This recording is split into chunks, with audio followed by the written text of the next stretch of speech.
3, 2, 1. Audio Jungle. Audio Jungle.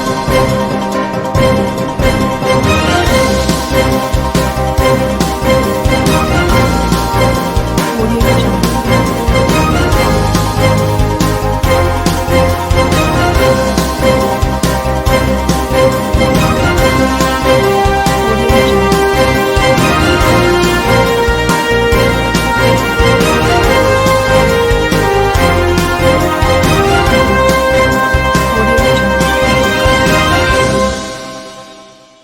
नमस्कार, मैं हूं नरेश राघानी और आप देख रहे हैं हॉराइजन न्यूज। शहीद भगत सिंह के जन्मदिवस पर नौजवान सभा ने किया भव्य आयोजन। भारत माता की आरती, 56 भोग अर्पित कर की जोरदार आतिशबाजी। भगत सिंह क्रांतिकारी देशभक्त ही नहीं बल्कि एक अध्ययनशील विचारक, कलम के धनी, दार्शनिक चिंतक, लेखक, पत्रकार और महान मनुष्य थे। उन्होंने 23 वर्ष की अल्प आयु में फ्रांस, आयरलैंड और रूस की क्रांति का विशद अध्ययन किया था। हिंदी, उर्दू, अंग्रेजी, संस्कृत, पंजाबी, बांग्ला और आयरिश भाषा के मर्मज्ञ, चिंतक और विचारक भगत सिंह भारत में समाजवाद के पहले व्याख्याता थे।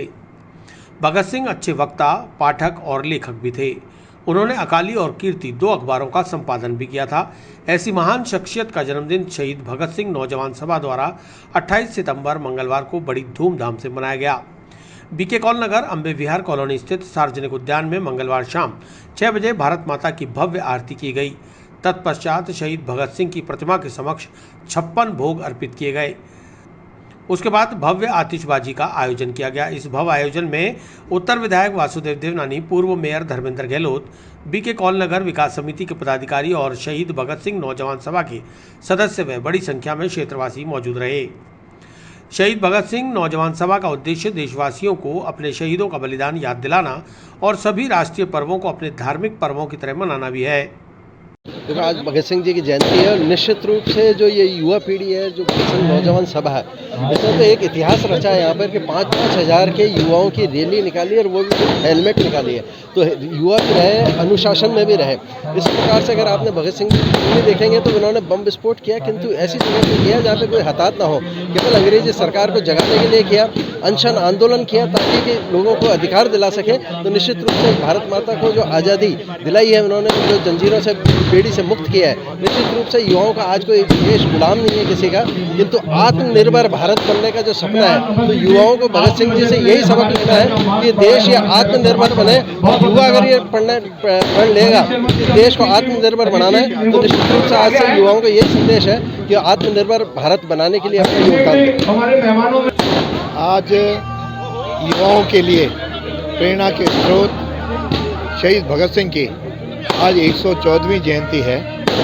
इसको भगत सिंह नौजवान सभा द्वारा यहाँ पर जिस प्रकार से एक महा आरती 56 भोग लगा करके जो इसका आयोजित किया है, उससे सारे नौजवानों के अंदर एक नई ऊर्जा का संचार हुआ है। मैं सोचता हूँ निश्चित रूप से आज भी भगत सिंह हमारे मनों में जिंदा है। उन्होंने बलिदान दिया देश के लिए। हम सबके लिए ये आदर्श है कि हमारे जीवन में हम राष्ट्र को नेशन फर्स्ट रखेंगे तो यह देश वापस भगत सिंह की जो कल्पनाएं थीं, जो स्वप्न थे, उन सबको हम साकार करके भारत को एक उच्च शिखर पर पहुंचाने में सफल होंगे। मैं नौजवान सभा को एक बार पुनः अपनी ओर से बहुत बहुत बधाई देता हूं, अभिनंदन करता हूं। Audio Jungle.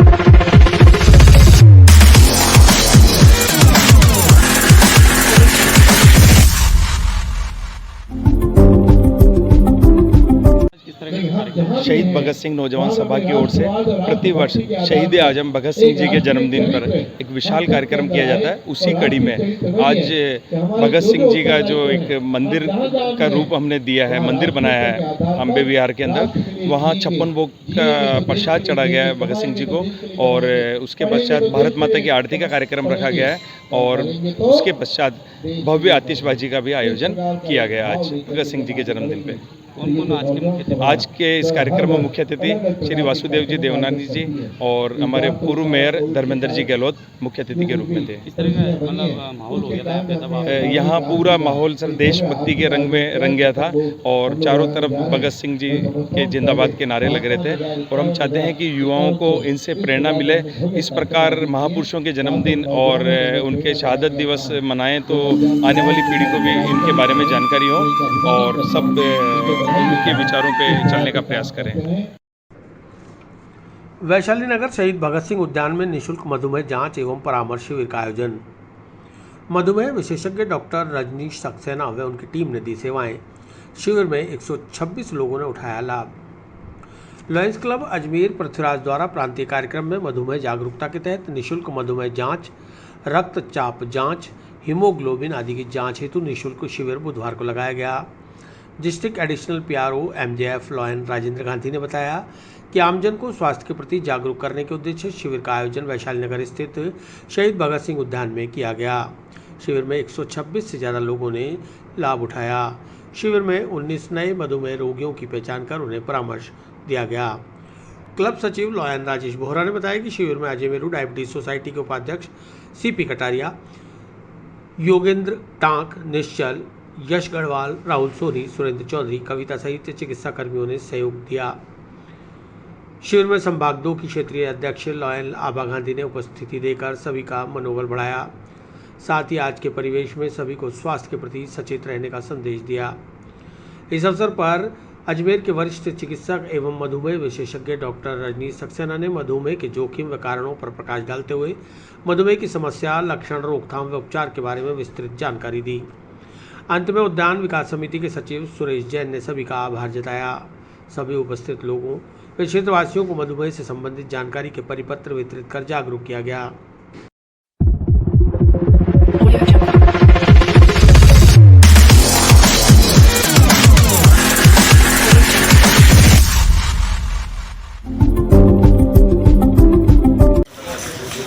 Lions club Ajmer Prithviraj की ओर से शहीद भगत सिंह उद्यान में एक मधुमेह जांच शिविर लगाया है। ये बिल्कुल निःशुल्क है और इसमें लोगों को जागरूक भी किया, क्योंकि आज विश्व हृदय दिवस है, तो लोग किस प्रकार स्वास्थ्य के प्रति सचेत रहें, हमने लोगों को समझाया। आज लॉयंस क्लब अजमेर पृथ्वीराज द्वारा शहीद भगत सिंह उद्यान वैशाली नगर में अजमेरू डायबिटीज सोसाइटी के संयुक्त तत्वाधान में एक मधुमेह जांच शिविर लगाया गया। आज चूँकि विश्व हृदय दिवस है, इस अवसर पर हमने आमजन को स्वास्थ्य के प्रति जागरूक करने के उद्देश्य से यह शिविर लगाया गया। इस शिविर में गार्डन में घूमने आने वाले लोग, आसपास के क्षेत्रवासी और अन्य लोगों ने लाभ उठाया। इसमें आज कुल 126 व्यक्ति लाभान्वित हुए, जिसमें हमने 19 नए मरीजों को नई पहचान करी और उनको मधुमेह होने से उनको जागरूक किया और आगे से सचेत रहने के लिए कहा। इस अवसर पर डॉक्टर रजनीश सक्सेना ने सभी को मधुमेह के बारे में लक्षण, रोकथाम, उपचार और इसके बारे में विस्तार से बताया। साथ ही चिकित्सा कर्मियों ने लोगों के जांचें की और उनको हाथों जांच की रिपोर्ट दी। स्मार्ट सिटी के धीमे कार्यों व एलिवेटेड रोड निर्माण की कछुआ चाल के साथ सड़कों की दुर्दशा के खिलाफ कलेक्टर को ज्ञापन। श्री अजमेर व्यापारिक महासंघ ने जिला प्रशासन के साथ ठेकेदार फर्म सिम्फोनिया लिमिटेड के खिलाफ जताई नाराजगी। अजमेर स्मार्ट सिटी मिशन के तहत पिछले 3 साल से कछुआ चाल से चल रहा एलिवेटेड रोड निर्माण कार्य कब पूरा होगा और कब आमजन को राहत मिलेगी, इस बात की जानकारी लेने के लिए आज श्री अजमेर व्यापारिक महासंघ के पदाधिकारी जिला कलेक्टर व स्मार्ट सिटी के प्रोजेक्ट चेयरमैन प्रकाश राजपुरोहित से मिलने पहुंचे। यहां उन्होंने जिला कलेक्टर के समक्ष नाराजगी प्रकट करते हुए अपनी विभिन्न मांगों पर जल्द सुनवाई करते हुए कार्रवाई की मांग की। श्री अजमेर व्यापारिक महासंघ के वरिष्ठ उपाध्यक्ष महेंद्र बंसल ने बताया कि जिला कलेक्टर से व्यापारियों का एक प्रतिनिधिमंडल मिला है। उन्होंने अजमेर शहर की विभिन्न समस्याओं के संदर्भ में जिला कलेक्टर को ज्ञापन सौंपकर यथाशीघ्र उचित कार्रवाई की मांग की है। महेंद्र बंसल ने बताया कि अजमेर शहर में पिछले 3 साल से ज़्यादा वक्त हो चुका एलिवेटेड रोड निर्माण कार्य अभी तक पूरा नहीं हुआ है और अभी 1 साल तक पूरा होने की उम्मीद भी नज़र नहीं आ रही, जिसकी वजह से अजमेर शहर के प्रमुख बाजारों में व्यापारियों की हालत खराब हो चुकी है। सड़कों की दुर्दशा और आए दिन काम के चलते यातायात बंद रहने से शहरवासियों ने बाजारों में आना छोड़ दिया है। ऐसे में यहाँ व्यापार करने वाले व्यापारी भूखों मरने लगे हैं। साथ ही अजमेर शहर की लाइफलाइन बीसलपुर में पर्याप्त पानी आने के बावजूद 72 घंटे में पेयजल सप्लाई किया जा रहा है।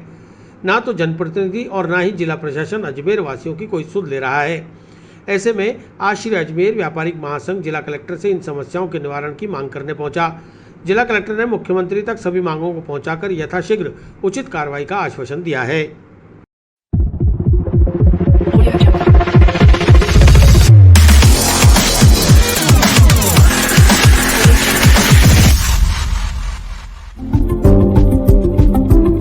आज श्री अजमेर व्यापारिक महासंघ के सभी पदाधिकारी और व्यापारी माननीय कलेक्टर साहब को ज्ञापन देना है मुख्यमंत्री महोदय के नाम का।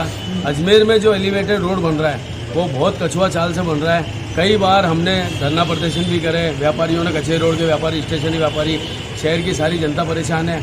और जो लीज की दुकानें हैं, लीज की अवधि समाप्त हो गई है, उस विषय में कलेक्टर साहब को हमने अवगत कराया है कि जो लीज की दुकानें हैं वो जिनकी है उन्हें तुरंत प्रभाव से दिलाई जाए। और अजमेर की स्थिति आप मीडिया वालों को वैसे ही पता है कि जो स्थिति अजमेर के रोडों की है, आज की तारीख में बरसातों में आप हाल देख लो, शहर के सारी हर गली के खड्डे ऐसे हो रहे हैं, मतलब एक 2 व्हीलर आदमी भी नहीं चल सकता है। तो उन सड़कों को भी हमने ठीक करने की मांग करी है। और माननीय कलेक्टर साहब को जैसे जो भी शहर की पानी की समस्या है, 72 घंटे में पानी आ रहा है, जबकि बीसलपुर बांध में पानी की आवक पूरी हो चुकी है, 48 घंटे में पानी दिया जाए।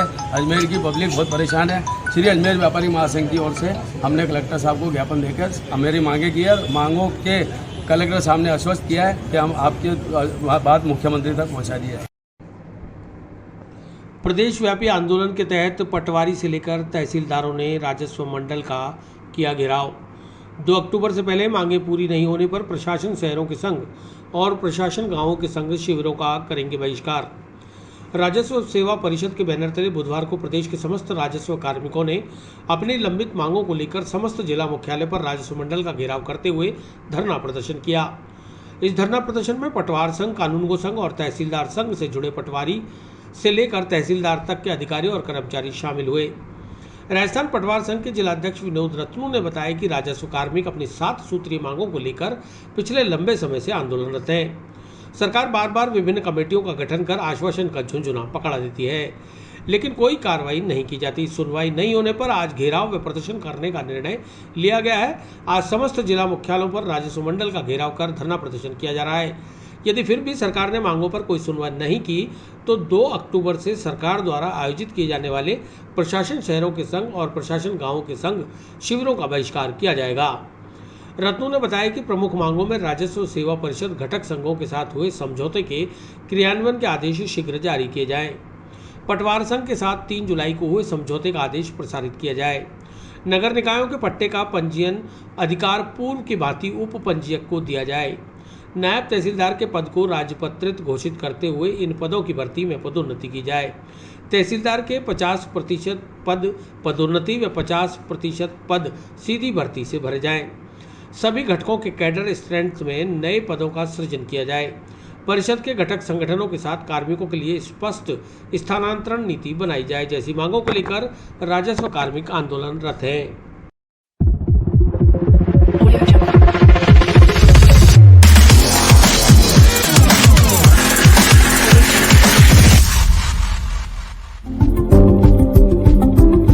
राजस्व सेवा परिषद के बैनर तले आज आपके कर्मचारियों का, अधिकारियों का जो हुजूम दिख रहा है, ये राजस्थान सरकार के खिलाफ है। हमारी 7 सूत्री मांग को लेकर हमारा 2018 में भी सरकार के साथ समझौता हुआ, उसके बाद 3 जुलाई को समझौता हुआ, पर सरकार ने किसी भी समझौते के ऊपर अमल नहीं करते हुए किसी भी मांग के ऊपर कोई आदेश नहीं निकाले। इससे प्रताड़ित होकर, दुखी होकर आज राजस्थान का तहसीलदार सेवा परिषद, कानूनगो संघ और पटवार संघ तीनों मिलकर आज यहाँ पर ये आप रैली के रूप में हुजूम देख रहे हैं। आज हम ये रेवेन्यू बोर्ड का घेराव करने जा रहे हैं और सरकार को अंतिम चेतावनी दे रहे हैं कि 2 दिन का वक्त है आपके पास, जो आपने समझौते किए, हमारी जो लंबित मांगे हैं उनको पूरी करें, अन्यथा जो 2 अक्टूबर से आपका जो महत्वपूर्ण जो योजना है प्रशासन शहरों के संघ और गाँव के संघ, उसके जो पटवार संघ और तहसीलदार संघ और कानूनगो संघ द्वारा जो बहिष्कार किया जाएगा, इस कैंपों की विफलता की जो समस्त जिम्मेदारी है वो राजस्थान सरकार की होगी। और सरकार ये गलतफहमी में बैठी है कि हम ये कैंप करा देंगे, एक आपको पता है कि ये जो पटवारी है उन पर 36 तरीके के काम करते हैं, और आप कैंप किसका करोगे? आप काश्तकार को क्या सहूलियत देना चाहोगे? क्या उसका क्या मेडिसिन होगा, क्या विरासत होगी, उसकी जमीन की पैमाइश होगी, उसको केसीसी मिलेगी? तो आप ये फालतू के आंकड़े कैसे तय करेंगे जबकि आपका कर्मचारी यहाँ सड़कों पर खड़ा है? एडोब फाउंडेशन के सहयोग से अक्षय पात्र ने 235 हैप्पीनेस किटों का किया वितरण। पंचशील हाउसिंग बोर्ड जनता कॉलोनी स्थित राजकीय बालिका उच्च प्राथमिक विद्यालय में कक्षा 1 से 8 तक के छात्र छात्राओं के परिजनों को दिए किट।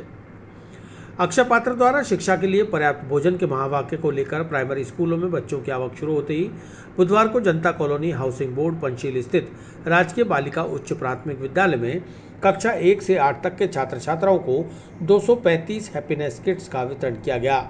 अक्षय पात्र के प्रबंधक बलवीर सिंह राठौड़, स्थानीय पार्षद अतीश माथुर, समाजसेवी मुकेश आहूजा, अक्षय पात्र के वितरण अधिकारी निर्मल शर्मा, निखिल माथुर, नंदकिशोर पंचोली, सर्वेश्वर दादी, सोमेश सिंह, स्कूल प्राचार्य कमला मिश्रा के द्वारा स्कूल में अध्ययनरत छात्र छात्राओं के परिजनों को हैप्पीनेस किट दिए गए, जिसमें दाल, चावल, चाय, चीनी, बिस्किट के पैकेट, कॉपी, पेंसिल व अन्य खाद्य सामग्री शामिल थी।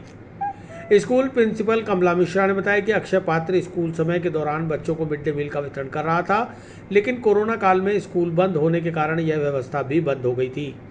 अब जैसे ही फिर से स्कूल खुले हैं, छात्र छात्राओं के परिजनों को राशन किट वितरण करने का यह अभियान अक्षय पात्र द्वारा फिर से शुरू किया गया, जो कि बहुत ही सराहनीय है। इसके लिए स्कूल प्रबंधन अक्षय पात्र का आभार व्यक्त करता है।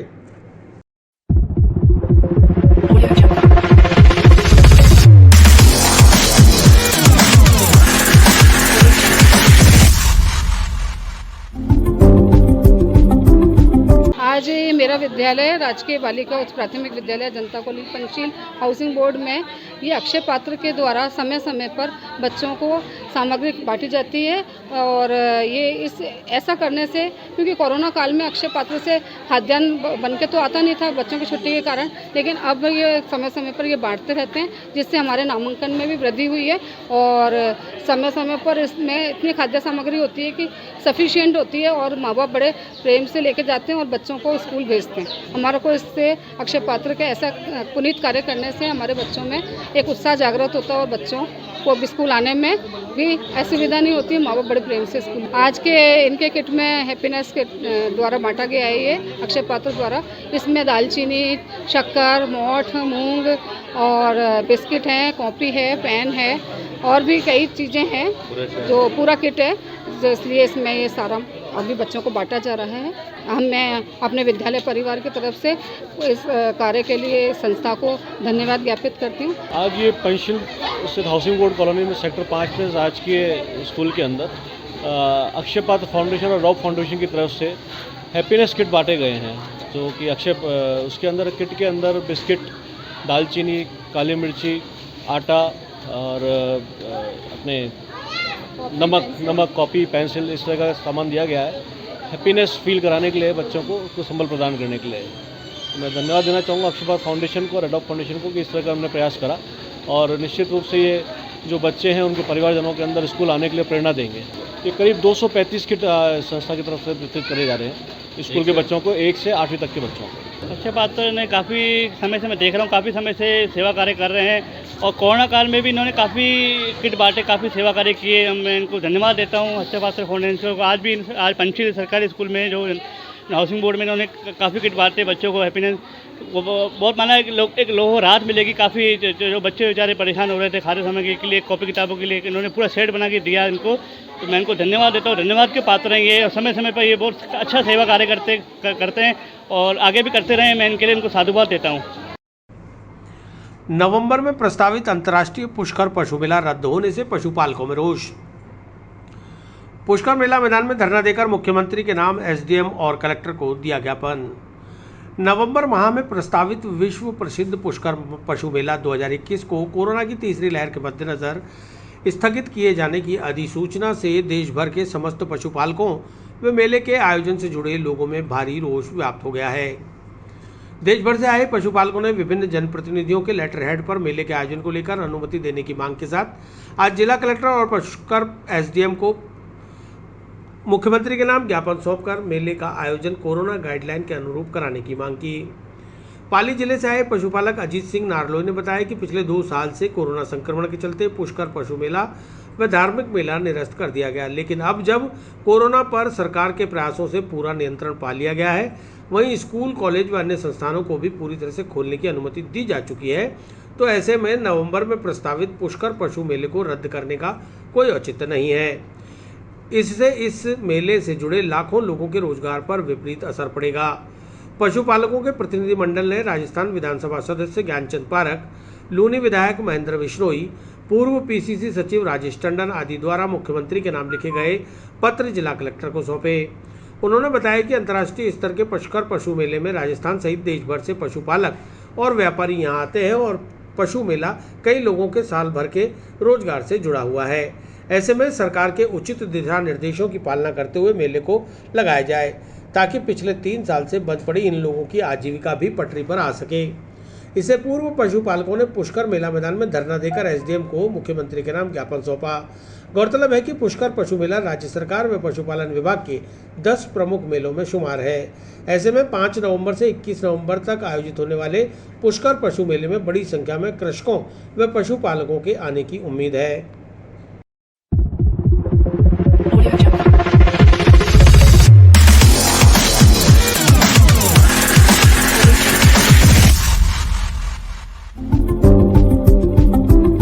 पशुपालक हूँ पाली जिले से। हम लोग यहाँ पर आज कलेक्टर साहब को ज्ञापन देने आए थे कि जो विश्व विख्यात पुष्कर पशु मेला है वो पिछले कई सालों से बंद है, उसको कोरोना के नाम से बंद रखा जा रहा है। इसलिए हमारा अनुरोध है कि ये मेला चालू किया जाए। यहाँ तक कि राजस्थान में कई गतिविधियाँ, पास में जो उर्स का मेला है वो भी किया गया, अभी चुनाव हुए हैं, अभी परीक्षाएं संपादित की गई और वैसे ही अनलॉक की सारी प्रक्रियाएं चालू हो गई हैं। तो मेले को भी किसानों के हित को देखते हुए चालू रखा जाए एवं ये मेला हजारों किसानों के रोजी रोटी का आधार है।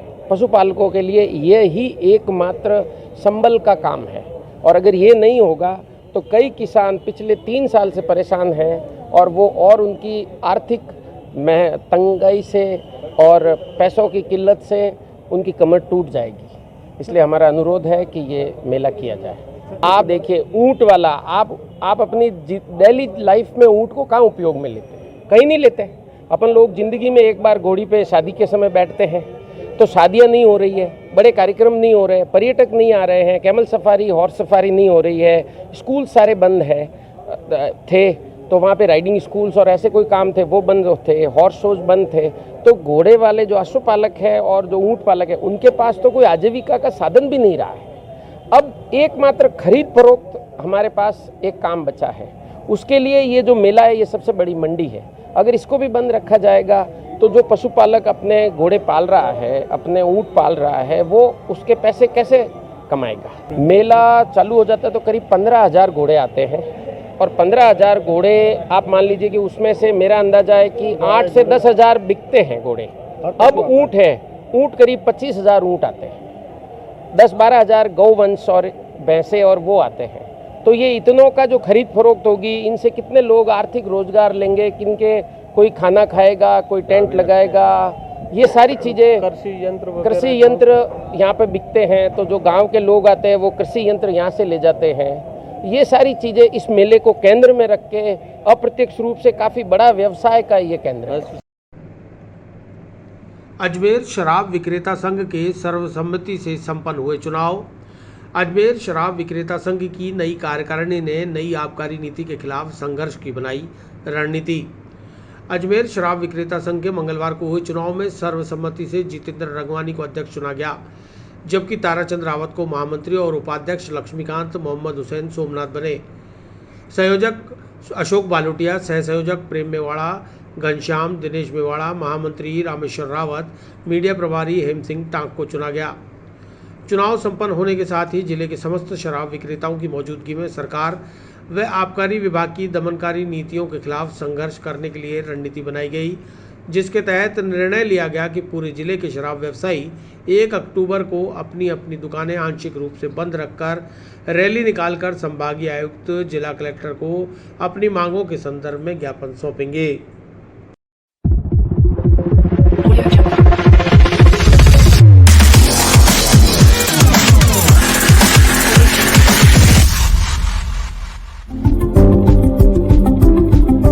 आज अजमेर ज़िले के सभी ठेकेदार नई आबकारी नीति और कोरोना काल इन दोनों से परेशान होकर भारी घाटे को उठाया है ठेकेदारों ने। उसके चलते आज ये बैठक आयोजित की है, प्रेस कॉन्फ्रेंस आयोजित की है कि आपके माध्यम से हम अपनी बात को सरकार और विभाग तक पहुंचा सकें। हमने समय समय पर विभाग के साथ वार्ता करने की कोशिश की, पर अब तक इसका लाभ नहीं मिला। मजबूरन हमें आंदोलन का रास्ता अपनाना पड़ रहा है और ये प्रेस कॉन्फ्रेंस बुलानी पड़ी है। आज नई आबकारी नीति के तहत सबसे बड़ा आपको मैं कारण बताऊं कि कोई व्यक्ति अपनी एक वर्ष के व्यापार के लिए हम लाखों रुपए की पूंजी लगाते हैं, जबकि सामान्यतः लाखों रुपए का पैसा लगाकर जीवन भर का व्यापार करते हैं। ऐसा जुआ हम खेलते हैं, उसके बावजूद विभाग हमारी सुनता नहीं है। हमारी कुछ मांगे हैं जिनको लेकर हमने कल बैठक की, हमारा एक संगठन बनाया। उस संगठन के तहत हम आगे बढ़ना चाहते हैं, जिसके तहत रणनीति बनाकर, रूपरेखा बनाकर हम आगे आपको बताना चाह रहे हैं कि हम 1 तारीख को सभी जिले के ठेकेदार गांधी भवन चौराहे पर एकत्रित होकर रैली के रूप में जिला कलेक्टर कार्यालय आएंगे और वह हमारी 6 सूत्रीय जो ज्ञापन है वो माननीय कलेक्टर साहब को, माननीय संभागीय आयुक्त महोदय को और माननीय आबकारी आयुक्त महोदय को और हमारे डीओ साहब को देंगे, ताकि हमारी मांग को मुख्यमंत्री साहब तक पहुंचाकर उसका निदान निकाला जाए। मैं हमारी जो मांगे हैं वो कुछ मांगे आपके सामने समक्ष रखना चाहूँगा। सबसे पहले तो कि कोरोना काल में जब सभी दुकानें बंद थी, लोगों की आवाजाही बंद थी, ऐसे समय पर शराब विक्री का हमारा समय जो था वो सुबह 6 बजे से 11 बजे किया गया था। जो चाय पीने, दूध पीने का समय था, उस समय हमारी बिक्री नहीं हुई। गवर्नमेंट ने, विभाग ने ऊँट के मुंह में जीरा देते हुए सिर्फ हमें 35% का लाभ दिया। तो उस बाबत हमारी मांग है कि वो लगभग 70% अवधि जो हमारी विक्रय अवधि थी, विक्रय समय था, वो हमने खोया है। इसलिए 70% का लाभ दिया जाए, 35% से हमारा मुनाफा कवर नहीं होता है। दूसरा, जिन भाइयों को उस गारंटी का, उस छूट का लाभ नहीं मिला 35% का, वो लाभ मिले, पहला बिंदु। उसके साथ ही दूसरा बिंदु, कोरोना काल में 35% की छूट तो हमें दी गई थी, साथ ही कंपोजिट राशि, कंपोजिट जो अंग्रेजी हमें विक्रय के लिए एक वार्षिक राशि के रूप में देनी पड़ती है, वो भी उस अवधि में जो छूट है उस रेशो में, उसका भी लाभ कंपोजिट कम करके दिया जाए। कोरोना काल में सभी दुकानों के विक्रय समय ये आपने बता दिया। अनुज्ञाधारी जो भाई अब तक हमारी कंपोजिट राशि जमा नहीं करा पाए हैं, उनको समय दिया जाए कि वो कंपोजिट राशि 3 माह में, 4 माह में किस्तों में जमा करा दें, ताकि उन्हें राहत मिले। कल हमारे एक चुनाव हुआ था जिसमें पूरे हमारे शराब विक्रेताओं का एक संघ बना था, जो अभी तक आज तक अजमेर में बना नहीं है, और पूरे राजस्थान में इस आबकारी नीति का विरोध हो रहा है। उसको देखते हुए अब अजमेर में भी इस आबकारी नीति का विरोध हो रहा है। इसलिए हम 1 तारीख को इसके विरोध में हम ज्ञापन सौंपेंगे कलेक्टर साहब। इसमें मांग ये है कि जैसे कोरोना काल में जो हमारे को छूट दी गई थी, वो छूट हमें पूरी मिली नहीं, उस छूट के लिए हम ज्ञापन देंगे। किस तरह की परेशानी का सामना आप लोगों को उठाना पड़ रहा है? परेशानी का सामना उठाना पड़ रहा है, स्टॉक पड़ा हुआ है, ऊपर से प्रेशर है, और पेनल्टी का क्या क्या, जैसे हमारी कंपोजिट फीस माफ़ करी जावे, और कोरोना काल में अवधि में दुकानों का जो समय था वो घटाया, उसी की छूट दी जावे, और सभी प्रकार के देशी शराब पर जो BLF का एक्साइज लगता है वो हटाया जाए, और वर्ष 2020-21 की गारंटी की बाध्यता ख़त्म की जाए। ये आबकारी नीतियों के हम जो विरोध में उतरे हैं, क्योंकि हमारे दुकानों में माल इतना पड़ा है, जो नहीं बिकने वाला माल है वो हमारे ऊपर थोपा जा रहा है, और जिस वजह से हमारे सारे गोडाउन फुल हो गए हैं, और जो इतनी क्वालिटी निम्न है GSM माल की, रॉयल की, जो बिकता नहीं है, 3000 रुपये में ख़रीद के 1200 रुपये में बेचने पे हम लोग मजबूर है। हम बस हमारा यही मैसेज सरकार तक हम पहुंचाना चाहते हैं कि हमारा माल नहीं बिक रहा है, आप हमें रियायत दो, क्योंकि 5 घंटे दुकान खुली जब कोरोना काल में, उसकी कंपोजिट की पूरी राशि ली गई और हमें उसमें कोई रियायत नहीं दी गई। उस समय मात्र 20 से 25% माल बिक रहा था, तो 100% का माल हमें ऊपर थोपा गया और 10% की छूट दी गई। वो ऊँट के मुंह में जीरे के समान है। इसलिए हम सरकार से गुजारिश कर रहे हैं, जोगाराम जी माननीय आयुक्त साहब से, कि हमारे को छूट दी जाए। टी रविकांत जी कमिश्नर साहब, FSR साहब से भी हम निवेदन कर रहे हैं कि हमारे को इस बार रिलैक्सेशन दिया जाए। और ये पहली बार हुआ है कि पूरा राजस्थान इस बार मैदान में आया है, सड़कों पे आया। क्यों आया है? बाकी हमेशा ठेकों पे रह के शराब का वितरण करते थे, बेचते थे, मगर इस बार बेच नहीं पा रहे हैं, सड़कों पर हैं हम लोग। हमारे ये हो गई है भूखे मरने वाली नौबत आ सकती। दरगाह बाजार टैक्सी एसोसिएशन के टैक्सी चालक ने दिया ईमानदारी का संदेश। गुजरात के जायरीन का आईफोन व 4,000 रुपये से भरा पर्स लौटाया। सूफी संत ख्वाजा मोइनुद्दीन हसन चिश्ती की दरगाह में देश भर से जायरीन ख्वाजा साहब की ज़ियारत करने अजमेर आते हैं। यहाँ वे अलग अलग होटलों में ठहरते हैं, साथ ही टैक्सियों के माध्यम से यहाँ के दर्शनीय स्थलों के दर्शन करने भी निकलते हैं। ऐसे में गुजरात से आए एक जायरीन को जयपुर दर्शन के लिए लेकर गए अजमेर के दरगाह बाजार टैक्सी एसोसिएशन के टैक्सी चालक राहुल बारिया की टैक्सी में जायरीन अपना 70,000 रुपये का आईफोन और 4,000 रुपये व जरूरी कागजात से भरा एक पर्स छोड़कर चला गया, जिस पर टैक्सी चालक राहुल बारिया ने आईफोन में मिले नंबर पर कॉल कर जायरीन को वापस से बुलाकर उसे उसका आईफोन और पर्स लौटाकर समस्त टैक्सी चालकों को ईमानदारी का संदेश दिया। बारिया ने कहा कि सूफी संत ख्वाजा गरीब नवाज की दरगाह से पूरे देश के टैक्सी चालकों को ईमानदारी का संदेश जाना चाहिए, क्योंकि यहाँ देश दुनिया के लोग अपने पीर व मुर्शिद की ज़ियारत करने के लिए आते हैं। इसलिए यहाँ से अजमेर की गलत छवि उनके साथ ना जाए, ऐसा उन्होंने सभी टैक्सी चालकों से अनुरोध किया है।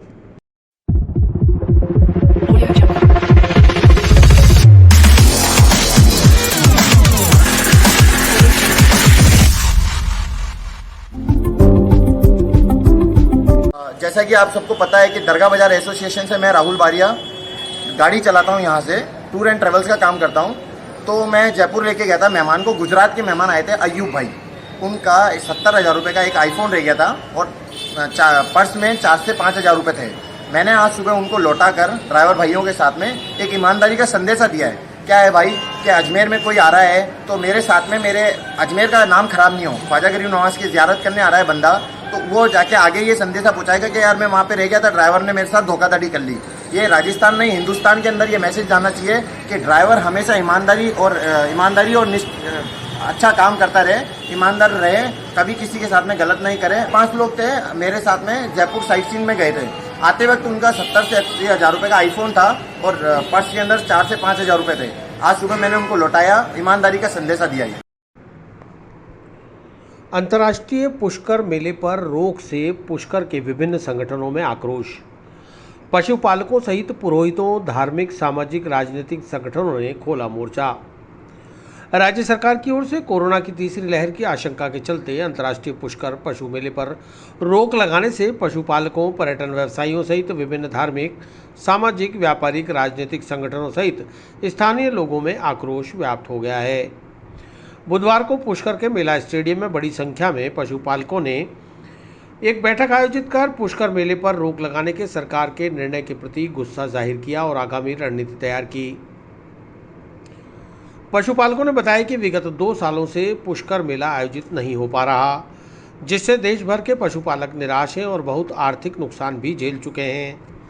पशुपालकों ने बताया कि जब बच्चों के स्कूल खोल दिए गए हैं, मॉल और होटल खुल चुके हैं, चुनाव हो रहे हैं, सब कुछ खुल रहा है, तो पुष्कर मेले पर रोक क्यों लगाई जा रही है। पशुपालकों ने बताया कि आज राज्य भर से पशुपालक आए हैं, वहीं देश भर के पशुपालकों ने भी विभिन्न माध्यमों से अपना समर्थन जताया है। देखिए, करीबन 3 साल से पुष्कर मेला जो है वो नहीं लग रहा। आज हमारे पूरे राजस्थान से लोग इकट्ठे हुए हैं, खास तौर से अश्व पालन करने वाले जो लोग हैं वो सब यहाँ इकट्ठे हुए हैं और हमारी यही सरकार से गुजारिश है कि 3 साल हो गए लोगों का घोड़ों का बेचने का काम, घोड़ों को पालने का काम सब रुका हुआ है और किसी भी तरीके से हो और ये मेला लगना चाहिए, अश्व मेला लगना चाहिए। इसलिए हम लोग सब यहाँ इकट्ठे हुए हैं। अभी तो राजस्थान के लोग इकट्ठे हुए हैं, परंतु पूरे भारत के लोगों ने हमारा साथ दिया है, हमारे को मैसेज भेजे हैं, हमें चिट्ठियाँ भेजी हैं, जो हम ज्ञापन के रूप में एसडीएम को देंगे, उसके बाद कलेक्टर को देंगे, ज़रूरत पड़ी तो जयपुर सीएम तक जाकर के भी इस मुद्दे को उठाया जाएगा कि इस साल अश्व मेला जरूर लगना चाहिए। पाली से हूँ, हम सभी यहाँ पर पशुपालक इकट्ठे हुए हैं। हमारे पास में ऊँट, घोड़े, सभी तरह के पशु हैं। पिछले 5 वर्षों से पशुपालकों की और किसानों की स्थिति बहुत ही खराब है। कभी नोटबंदी, कभी घोड़ों की बीमारियाँ, कभी और जीएसटी, ऐसे कई मुद्दे आ गए हैं और अब पिछले करीब 3 साल से ये मेला रुका हुआ है। अगर हम इस तरह से हमारी आर्थिक जो हमारे हित है उन पे चोट होगी तो हम कैसे हमारी जीविका चलाएंगे। हमारे पास पर्यटन के काम बंद पड़े हैं, हमारे पास में कोई भी काम, शादी विवाह, ये सब काम बंद है। अब आप ही बताएं कि अगर हम घोड़ों को खरीदने बेचने का काम भी नहीं करेंगे और हमारी तरह ऐसे हजारों किसान हैं, उनके हितों के लिए हम यहाँ पर इकट्ठे हुए हैं और हम चाहते हैं कि कोरोना गाइडलाइन के अंतर्गत ये मेला किया जाए और हम जिम्मेदारी लेने के लिए तैयार है कि हमारे पास, सबके पास मास्क होगा, सबके पास वैक्सीनेशन का सर्टिफिकेट होगा। हम बिना वैक्सीनेशन के अलाउ नहीं करेंगे किसी को, और डिसिप्लिन की भी हमारी कमेटी जो है, हमारी टीम जिम्मेदारी लेती है। तो हम सरकार से ये अनुरोध करते हैं कि किसान हित को ध्यान में रखते हुए और कोरोना गाइडलाइन के अंतर्गत हमें यह मेला आयोजित करने की स्वीकृति प्रदान की जाए। हम मेला ग्राउंड में जितने भी राजस्थान के ऊंट चालक व घोड़ा पशुपालक इकट्ठे हुए हैं, क्योंकि सरकार द्वारा इस वर्ष भी, तीसरे वर्ष भी मेला निरस्त कर दिया है। तो उसके लिए हम निवेदन करना चाहते हैं सरकार को व प्रशासन को कि मेला को निरस्त नहीं कराएं, क्योंकि मेला हमारी लोक कला संस्कृति का द्योतक है और इतने पशुपालक इस पर निर्धारित है, इस पर अपनी रोजी रोटी चलाते हैं, जो सब त्रस्त हो रखे हैं और सब बड़े परेशान और दुखी हैं। आगे कहाँ जाओगे आप? हम अभी इस ज्ञापन जो इकट्ठा हुआ है, ज्ञापन लिखा है, जो एसडीएम साहब के पास, फिर कलेक्टर साहब के पास और फिर हुआ तो सीएम साहब के पास भी जाएंगे। आगे नहीं कार्रवाई करेंगे तो आगे क्या करोगे? आगे क्या कार्रवाई करोगे? आगे यही कार्रवाई करेंगे कि हम निवेदन हमारा पुरजोर रहेगा कि पुष्कर मेले को निरस्त नहीं करके और उसको चालू किया जाए। आगे रणनीति क्या है? यहाँ पे इतने सालों से कोई ना तो किसानों की सोच रहा है, ना किसी पशुपालन वाले की सोच रहे हैं। यहाँ पे हमें ये कहा जा रहा है कि कोरोना की गाइडलाइन पालना की जाए। मैं तो दो टूक में जवाब देता हूँ, जब इलेक्शन होते हैं, राजनीतिक मंच कोई होते हैं, वहाँ पे हजारों की तादाद में लोग इकट्ठे होते हैं, तब कोरोना कहाँ जाता है? क्या कोरोना हम सिर्फ किसानों के साथ ही हो रहा है? हमारे जानवर कहाँ जाएंगे? हमारे बारे में कौन सोचेगा? कौन सी सरकार सोचेगी? और यहाँ पुष्कर से इतने लोगों की जो भावनाएं जुड़ी हुई है, अंतर्राष्ट्रीय महोत्सव है। अगर अंतर्राष्ट्रीय महोत्सव की ऐसी अनदेखी की जाएगी, ये खत्म हो जाएगा। और जिस दिन ये खत्म हो जाएगा, फिर ये यहाँ के व्यवसायी जो भी हैं, होटल व्यवसायी हुई है, चाहे धार्मिक पर्व हुआ, सब खत्म हो जाएगा। फिर पुष्कर की क्या स्पेशलिटी रहेगी? बस मैं तो इतना ही कहना चाहता हूँ। थैंक। कहाँ से कहाँ तक रैली निकाला जाए? सर, यहाँ से हम अभी कलेक्टर अजमेर साहब उनके वहाँ जाएंगे। अगर वहाँ हमारी सुनवाई नहीं हुई तो हम सीएम हाउस। होटल व्यवसायी राजेंद्र सिंह राठौड़ ने बताया कि पुष्कर मेले में देश विदेश से पर्यटक आते हैं और मेला आयोजित नहीं होने से पहले से ही कोरोना की मार झेल रहा पर्यटन व्यवसाय पूरी तरह लड़खड़ा जाएगा। मेले को लेकर हमारा प्रशासन को ये सुझाव है कि पिछले काफ़ी सालों से जो है होटल इंडस्ट्री जो है या पूरा का पूरा टूरिज़्म इंडस्ट्री है, काफ़ी बड़ा नुकसान हुआ है। आज हम यहाँ पे जो इकट्ठा हुए हैं पूरे पशुपालक और होटल इंडस्ट्री पुष्कर की तरफ से, तो हम ये प्रशासन को यही कहना चाहते हैं कि भाई जब सारी चीज़ें सामान्य हो गई, चुनाव हो रहे हैं, स्कूलें खुल गई, ट्रांसपोर्टेशन है, सब कुछ आवक की आवक चालू हो गई, तो खाली मेले पे ही क्यों रोक लगाई जा रही है? आप देखिए कि एक पशु मेले के कारण, जो कि अंतर्राष्ट्रीय ख्याति प्राप्त मेला है, पूरे विश्व में इसकी पहचान है, हर जगह से यात्री आते हैं मेले को देखने के लिए, तो कितने लाखों लोगों की आजीविका इसके ऊपर निर्भर है। आज चाहे एयरलाइंस हो गई, ट्रांसपोर्टेशन हो गया, होटल हो गई, टैक्सी हो गई, चाहे पुष्कर का लोकल मार्केट हो गया, पशुपालक हो गया, हर एक आदमी जो है इसके ऊपर निर्भर करता है। तो यही हमारी है जो कलेक्टर साहब से और मुख्यमंत्री जी से ये मांग है कि ये जो कम से कम जो पुष्कर मेले को, जो इसका अस्तित्व खत्म होता जा रहा है, जिसको हम प्रोटेक्ट करना चाह रहे हैं, तो हमारे यही है कि एक बार की जो भी है कोरोना की पालना करते हुए, प्रोटोकॉल की पालना करते हुए मेले को लगाने की आज्ञा दी जाए। मशहूर ऊंट श्रृंगारक अशोक टांक ने भी सरकार के निर्णय के प्रति आक्रोश जताया। टांक ने मेला स्टेडियम के पीछे फैली गंदगी के साम्राज्य पर भी नाराजगी जाहिर की। ये मेला ग्राउंड के स्टेडियम के जस्ट पीछे नाली नुमा पहले तो आता है और अब तालाब नुमा बन गया है, और इतनी गंदी बदबू, गंदे कपड़े और मलबा डाला जा रहा है। मैं समझ नहीं पा रहा हूँ कि वैसे कोरोना चल रहा है, पर डेंगू और मलेरिया सब सरकार आगे होकर आमंत्रित कर रही है, तो ये कहाँ का मजाक है। मैं चाहता हूँ इस जगह को शीघ्र अतिशीघ्र सफाई करवाकर इस जगह को, इस पानी को सीवरेज के नाली में तब्दील करके और आगे तक ले जाया जाए। पशुपालकों ने उपखंड अधिकारी और जिला कलेक्टर को मुख्यमंत्री के नाम ज्ञापन देकर कोरोना गाइडलाइंस के साथ पुष्कर मेला आयोजित करने की मांग की। पशुपालकों ने बताया कि जरूरत पड़ने पर मुख्यमंत्री और प्रधानमंत्री को भी ज्ञापन भेजा जाएगा। इस दौरान अश्वपालक पृथ्वीराज सिंह आखोड़िया, ओम प्रकाश रावत पप्पू भाई, शक्ति सिंह ठेला, नंद सिंह लालाना, पिंटू भाई डेगाना, बंटी टंडन, महिपाल चौधरी, नसराबाद, यशराज सिंह टोंक सहित कई जिलों से आए अश्वपालक मौजूद रहे। वहीं पुष्कर के पुरोहितों, जनप्रतिनिधियों, धार्मिक, सामाजिक, राजनीतिक, व्यापारिक संगठनों ने भी पुष्कर मेले पर लगी रोक को नाजायज बताते हुए मेला आयोजित करने की मांग की है। सामाजिक कार्यकर्ता अरुण पाराशर ने बताया कि पुष्कर मेले पर लगातार दूसरे साल रोक लगने से लोगों की आजीविका पर संकट आ गया है। पाराशर ने बताया कि पुष्कर के धार्मिक और पशु मेले से यहाँ के सभी लोगों को बड़ी उम्मीद है। ऐसे में रोक से पहले से कोरोना की मार झेल रहे लोगों के सामने बड़ा आर्थिक संकट आ जाएगा।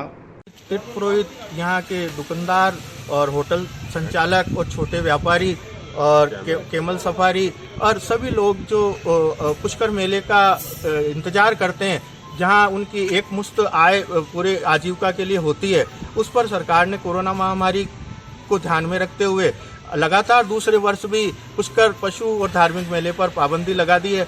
इससे पुष्कर तीर्थ के सभी नागरिकों में भारी रोष है। इसको लेकर हम माननीय मुख्यमंत्री जी को एक ज्ञापन मांग पत्र सौंप रहे हैं कि लगातार दूसरे वर्ष भी यदि पशु और धार्मिक मेले पर पाबंदी लगाई जाती है तो पुष्कर जो पहले से कोरोना महामारी के कारण आर्थिक संकट में फंसा हुआ है, वहाँ उन लोगों को भारी परेशानी होगी जो एकमात्र पुष्कर मेले की आस में अपनी आर्थिक आय और आजीविका का इंतजार करते हैं। तो ये सभी के लिए एक संकट का विषय हो गया है। तो हम माननीय मुख्यमंत्री जी से आग्रह करना चाहते हैं कि वो कोरोना गाइडलाइन से पुष्कर पशु और धार्मिक मेले का आयोजन की पुनः बात स्वीकार करके स्वीकृति प्रदान कर रहे, जिससे कि जो 2 साल से लगातार जिनको कोई आर्थिक राहत पैकेज न तो होटलियन को दिया गया, न तीर्थ पुरोहितों को दिया गया, न पंडितों को दिया गया, न और जो इसमें पीड़ित हुए उनको किसी को भी राहत पैकेज नहीं दिया गया। तो आज उनकी समस्या बहुत ज़्यादा हो गई है। ऐसे में सरकार को हमारे साथ सहानुभूतिपूर्वक मानवीय रूप से पुष्कर धार्मिक और पशु मेले को, इसकी जो आध्यात्मिक हमारी राष्ट्रीय धरोहर है, इसकी गौरवमयी पहचान को बनाए रखने के लिए, और जो पशुपालक है जिनका एकमात्र व्यापार पशुओं के खरीद फरोख्त से होता है, वो भी इस कोरोना महामारी से आर्थिक संकट से पीड़ित हैं। इन सभी की बातों को ध्यान में रखते हुए पुष्कर पशु और धार्मिक मेले की आयोजन की स्वीकृति पर पुनः विचार करके और इसकी स्वीकृति प्रदान करें आदरणीय मुख्यमंत्री जी को हम इस बात के लिए आज ज्ञापन सौंप रहे हैं।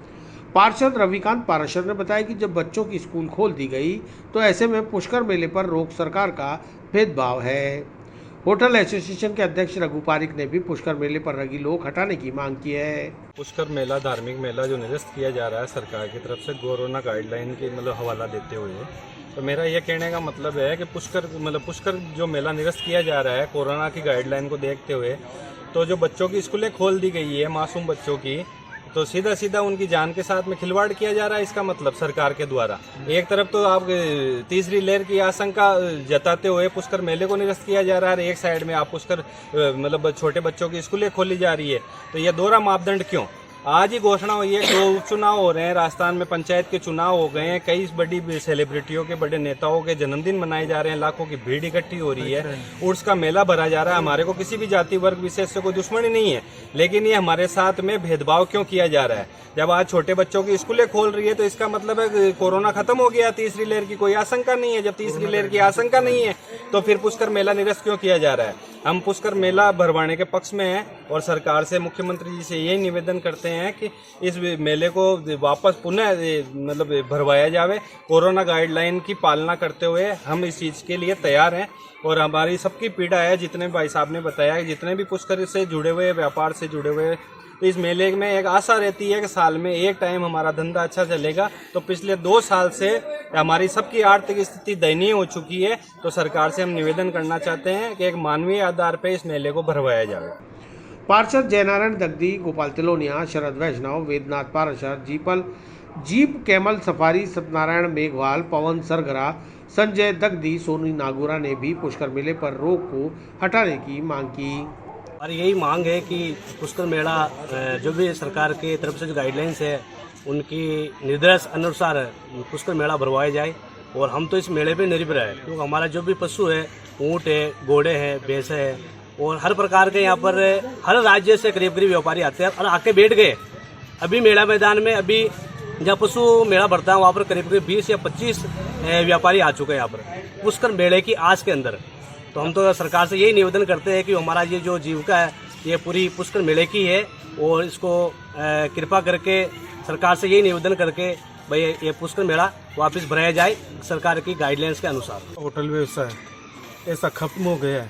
हम चाहते हैं पुष्कर मेला ही एक ऐसा अवसर आता है पुष्कर वालों के लिए जिसमें अच्छी आमदनी होती है। तो हम लोग सरकार से मांग करना चाहते हैं कि पुनः इसके ऊपर विचार करके पुष्कर मेला लागू करवाएं वापस। भाजपा पुष्कर मंडल की ओर से भी पालिका अध्यक्ष कमल पाठक के नेतृत्व में उपखंड कार्यालय में मुख्यमंत्री के नाम ज्ञापन सौंपकर पुष्कर मेले पर लगी रोक हटाने की मांग की। इस दौरान मंडल अध्यक्ष पुष्कर नारायण भाटी, पालिका अध्यक्ष कमल पाठक, उपाध्यक्ष शिव स्वरूप महर्षि, महामंत्री अरुण वैष्णव, मीडिया प्रभारी मोहित पाराशर, युवा मोर्चा अध्यक्ष भुवनेश पाठक, महिला मोर्चा जिला उपाध्यक्ष और पार्षद लक्ष्मी देवी पाराशर, पार्षद मुकेश कुमावत, रोहन बाकोलिया, महेंद्र सिंह खंगारोत, भाजपा नेता संदीप पाराशर, राजेंद्र राकावत, लक्ष्मीकांत गौड़, पार्षद विष्णु सेन, अल्पसंख्यक मोर्चा के अध्यक्ष नौशाद अली सहित अनेक भाजपा कार्यकर्ता मौजूद रहे।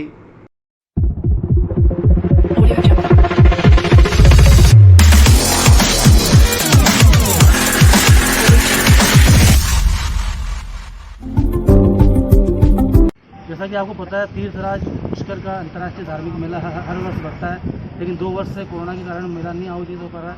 जबकि राजस्थान सरकार द्वारा भी 26 लाख अभ्यर्थियों की परीक्षा कराई गई है। विभिन्न आयोजन सरकार द्वारा कराए जा रहे हैं। केवल धार्मिक हिंदुओं के तीर्थ के इस मेले पर जिसकी रोजी रोटी ब्राह्मणों की, तीर्थ पुरोहितों की, आम गरीब के व्यापारियों की जुड़ा हुआ है, उस विषय को लेकर हमने आज यहाँ उपखंड अधिकारी जी के यहाँ ज्ञापन दिया है कि आप सरकार तक हमारी मांग को पहुँचाएँ और तीर्थ पुष्कराज के मेले के आयोजन के लिए कोरोना गाइडलाइन की पालना करते हुए मेला का आयोजन होना चाहिए, इसके लिए ज्ञापन दिया।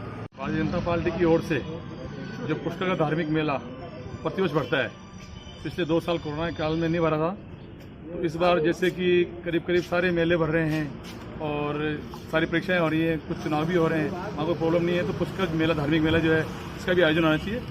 कोरोना गाइडलाइन को पालना करते हुए हमारे मांग है मुख्यमंत्री जी से, कलेक्टर साहब से कि पुष्कर मेले की अनुमति दी जाए ताकि पुष्कर धार्मिक मेला बने और यहाँ पे जो तीर्थ पुरोहित हैं और जो बाहर से आते हैं ये लोग कमाने खाने, उनका रोजगार चले।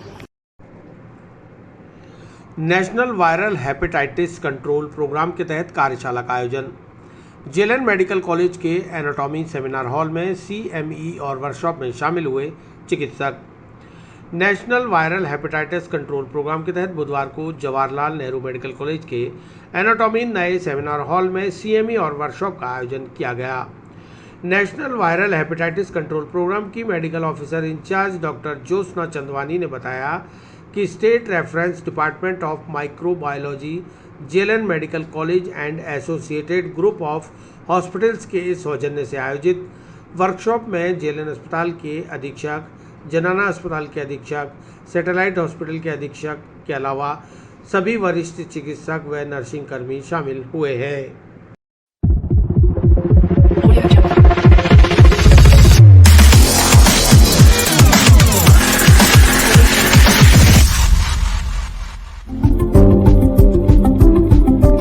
इसका मेन उद्देश्य ये है कि हेपेटाइटिस एक वायरल बीमारी है जो कि जिससे बहुत सारे लोग पीड़ित हैं और इन बहुत सारे लोगों को पता ही नहीं है कि ये बीमारी होती है। ये खून से फैलती है, मुंह की थूक से भी फैल सकती है, ये सेक्सुअली फैलती है, माँ से बच्चे में भी फैलती है। तो इसके लिए मुफ्त जांचें करा रही है सरकार। हमारे यहाँ पर मुफ्त दवाइयाँ दी जा रही हैं MTC सेंटर पे, और आगे की भी जो बड़ी बड़ी जांचें कि वायरल लोड पता पड़े उसके लिए भी मुफ्त जांचें हम लोग करा रहे हैं। तो उसके लिए सारे डॉक्टर्स को, सारे टेक्नीशियन को और नर्सिंग स्टाफ को हम आज इस प्रोग्राम में सिखा रहे हैं कि किस तरह से हमें इस प्रोग्राम को रन करना है और अवेयरनेस कैसे लोगों को दें ताकि वो ये सब करवाएं। मैं मेडिकल ऑफिसर इंचार्ज हूँ इस प्रोग्राम की। NVHCP प्रोग्राम है ये। इसमें कौन कौन शामिल है? इसके अंदर आज हमारे additional principals and principal controller सब शामिल हैं और superintendent to Janana, superintendent to JLN and superintendent to satellite सब आमंत्रित हैं और यहाँ के सारे डॉक्टर्स इसमें आमंत्रित हैं। भाजपा नगर निकाय प्रकोष्ठ के प्रदेश संयोजन में गोष्ठी का आयोजन। सेवा और समर्पण कार्यक्रम के दौरान मोदी के व्यक्तित्व व कृतित्व पर हुई चर्चा। राष्ट्र सेवा के लिए संकल्पित प्रधान सेवक नरेंद्र मोदी के जन्म दिवस को भारतीय जनता पार्टी द्वारा प्रधानमंत्री के सेवा भाव के अनुरूप एक अभियान के रूप में मनाया जा रहा है। भाजपा द्वारा नरेंद्र मोदी के जन्म दिवस के उपलक्ष्य में 20 दिवसीय सेवा और समर्पण कार्यक्रम के आयोजन किए जा रहे हैं। इसी कड़ी में बुधवार को इंडोर स्टेडियम में भारतीय जनता पार्टी नगर निकाय प्रकोष्ठ प्रदेश के संयोजन में एक बैठक व विचार गोष्ठी का आयोजन किया गया, जिसमें प्रकोष्ठ के प्रदेश संयोजक धर्मेंद्र गहलोत, भाजपा शहर जिला अध्यक्ष डॉक्टर प्रियशील हाड़ा, महापौर ब्रजलता हाड़ा, उप महापौर नीरज जैन, पूर्व शहर अध्यक्ष अरविंद यादव सहित समस्त भाजपा वार्ड पार्षद मौजूद रहे। नगर निकाय प्रकोष्ठ के प्रदेश संयोजक धर्मेंद्र गहलोत ने बताया कि देश के यशस्वी प्रधानमंत्री नरेंद्र मोदी के जन्मदिन के उपलक्ष्य में सेवा और समर्पण कार्यक्रम शुरू किया गया। 17 सितंबर से 7 अक्टूबर तक 20 दिनों तक भारतीय जनता पार्टी के द्वारा विभिन्न सेवा कार्यों को अंजाम दिया जा रहा है। इसी कड़ी में आज प्रधानमंत्री के व्यक्तित्व व कृतित्व को लेकर एक विचार गोष्ठी का आयोजन किया गया, जिसमें मुख्य वक्ता के रूप में पूर्व शहर अध्यक्ष अरविंद यादव ने अपने वक्तव्य में प्रधानमंत्री मोदी द्वारा जारी योजनाओं की जानकारी दी है।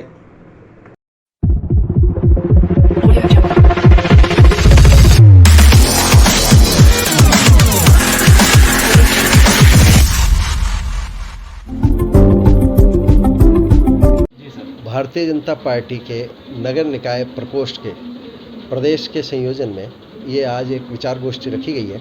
जिस प्रकार से सबको विदित है कि प्रधानमंत्री जी के जन्मदिन से लेकर महात्मा गांधी जी के जन्मदिन तक जो भारतीय जनता पार्टी के साथ सेवा समर्पण का जो सप्ताह चल रहा है कार्यक्रम का कड़ी, इस कड़ी के तहत प्रधानमंत्री जी ने जिस प्रकार से योजनाएं गरीब से करीब तक के पास के लाने की लॉन्च की है, जिस प्रकार से देश के अंतिम व्यक्ति तक को ये पहुंच सके, जिस प्रकार से देश को उन्होंने आत्मनिर्भर भारत बनाने के प्रयास किए, जिस प्रकार से देश के स्वाभिमान को उन्होंने बुलंद किया, इन सारी चीज़ों की जानकारी पार्षदों को हो, तो निकाय प्रकोष्ठ के तहत ही आज विचार गोष्ठी रखी गई है ताकि पार्षदों को इसके माध्यम से चीज़ पता पड़े। और निश्चित रूप से निकाय प्रकोष्ठ के माध्यम से आने वाले समय में जब गठन हो जाएगा पूर्ण, तो इसके माध्यम से फिर एक्ट की जानकारी है, योजनाओं को किस प्रकार से जन तक पहुंचाया जा सकता है, इसके प्रशिक्षण शिविर का भी काम किया जाएगा।